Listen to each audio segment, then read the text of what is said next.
It was the 4th of July, a day meant for fireworks and freedom, and for Amara it was supposed to be her happiest day yet, a backyard celebration marking 3 years with Ethan, the man she thought was her future, her forever, the one she'd spent countless nights dreaming and saving for, planning a house by the beach, picturing kids running through sprinklers while they grilled chicken just like today. But while she stood in her warm kitchen humming to a playlist and stirring marinade, her phone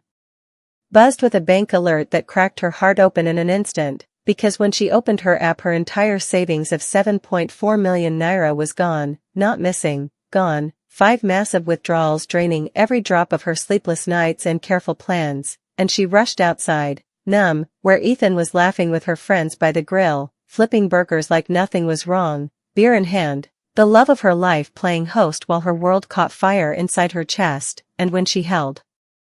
up her phone, her voice trembling as fireworks started popping in the distance, all she could say was, "Where's my money, Ethan?" And he barely blinked, didn't even pretend, just looked at her with that same smile that used to make her feel safe and said, "I needed it," and she laughed because it sounded so insane until he added, "It was for her, she needed help, you wouldn't get it," and that was it. The bomb that shattered her trust because her was Maya, the ex he swore was long gone, the drunk disaster who'd once shown up banging on their door at 2 a.m., the ghost he promised he'd blocked, the past he swore he buried but instead he fed with Amara's dreams, and without another word, Ethan tossed the spatula on the table, wiped his hands, grabbed his keys and left her standing there under the sparkle of red, white and blue, the sky exploding while her future crumbled in silence, and the party ended itself. Guests drifted away, no one asked questions because her face said enough.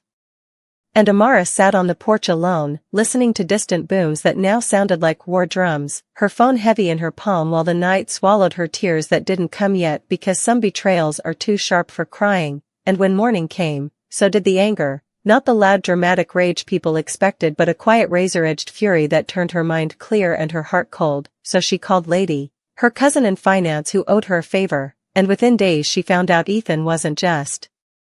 a liar, he was drowning in debt, loans in her name, promises he made to Maya about a luxury life he couldn't afford on his own lies, but Amara didn't want to fight in court, didn't want to rant on Instagram, she wanted him to bleed in silence, to crumble without warning, so she froze his new accounts, reversed his stolen transfers, then called the landlord of the shiny apartment Ethan bragged about, who turned out to be an old client of Amara's father.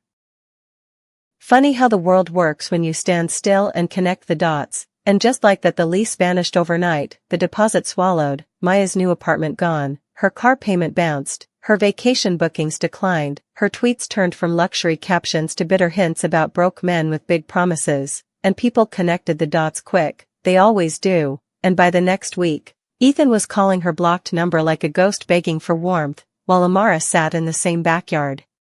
chair on the next 4th of July, 1 year later, no party, no fancy lights, just a single candle by her feet and the quiet hum of real freedom, no more illusions, no more fireworks that covered his lies, only the hush of her own breath and the peace that comes when you don't fight your enemies loud but watch them collapse under the weight of their own deceit, because true freedom isn't loud, it's silent, it's choosing yourself over and over, even when you loved him enough to lose yourself once.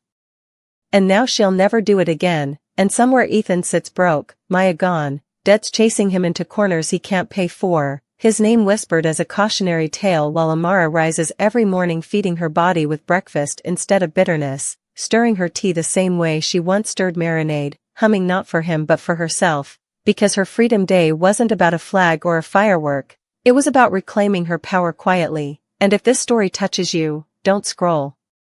without sharing, because someone out there needs to remember, some betrayals explode like fireworks, but real revenge doesn't need noise. It only needs your silence and your peace.